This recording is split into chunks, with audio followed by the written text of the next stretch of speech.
पंढरपुरात बघ हरिनामाची शाळा भरली आहे. तेथे सर्व संत मंडळी शिकायला आले आहेत. चल आपण पण जाऊ तेथे ऍडमिशन घेऊ.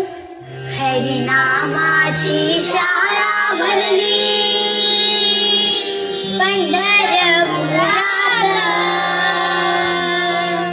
विठ्ठल रखुमाई मास्तर होते, शिकवायला शाळेत. विठ्ठल रखुमाई मास्तर होते, शिकवायला शाळेत. शाळा भरली पंढरपुरात,